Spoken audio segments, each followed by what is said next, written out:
So I just turned on my car again, but I just hot-wired everything, and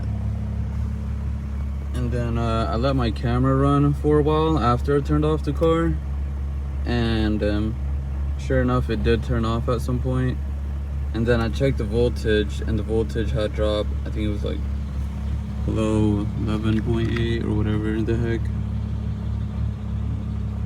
Let's see. Yeah, it was below 11.8 at the moment. Whenever I checked it, I have a volt checker, so I checked it to make sure it had dropped below that. And then so yeah, so it definitely turns off the camera once it starts to kill your battery a bit. And then I turned it back on, and I'm leaving it on right now. But yeah, this is what I was using back then.